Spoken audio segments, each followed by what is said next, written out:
on up here. You know, this is a sad day, but it brings back an incredible amount of good memories.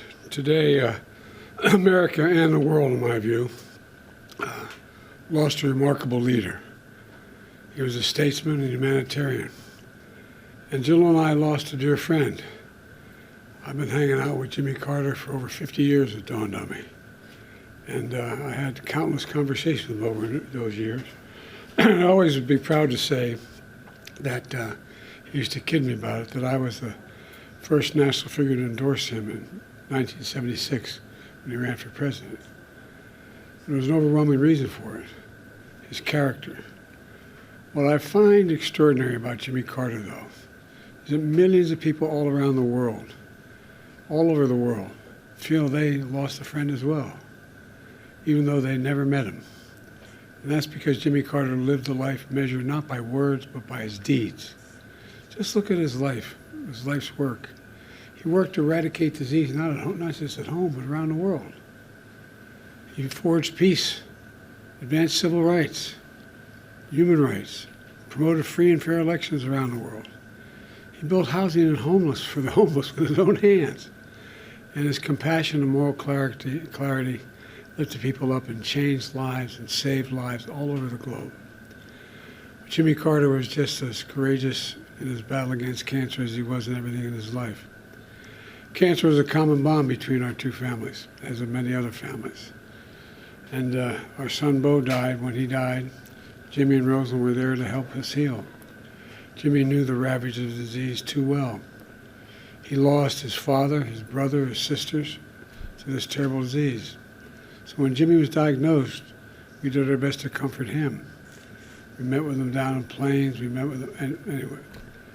We talked and shared our beliefs that as a nation, we have the talent. We have the talent and the resources to one day end cancer as we know it, if we make the investments. He believed that like I do. I'll always cherish having seen Jimmy and Rosalind Carter together. Theirs was a love affair of the ages. While we'll miss them both dearly, I do take some solace in the kids were saying it, that they're united once again. We're going to remain forever in our hearts, but they're together again. The entire Carter family, on behalf of the world, the whole nation, we send our whole heartfelt sympathies and gratitude. Our gratitude for sharing President Carter with us for so many years. You know, Jimmy Carter stands as a model of what it means to live a life of meaning and purpose, a life of principle, faith, and humility. His life dedicated to others. Today's world, some look at Jimmy Carter and see a man of a bygone era. With honesty and character, faith and humility, it mattered. But I don't believe it's a bygone era. I see a man not only of our times, but for all times. Someone who embodied the most fundamental human values we can never let slip away. Although sometimes it seems like it is. We may never see his like again. We'd all do well to try to be a little more like Jimmy Carter. You know, my mom, you've heard me say this before, and you know, everything. The one thing I admired most about him, he thought and believed, and he really did believe this, and I do as well, that everybody deserves an even shot. No guarantees, just a shot. Everybody deserves a shot. And, you know, he gave an awful lot of people a chance. So, as I said, I was an admirer. I considered myself a friend. Kept in touch with him, and his son, I was going to tell you a story his son told me, but that'd be inappropriate. Maybe he'll tell you, but about I think he's happy. I think he's happy with Rosalind. So. President, as you think about your post-presidency, is there anything after leaving office that inspired you for the years ahead? Yeah, never give up hope.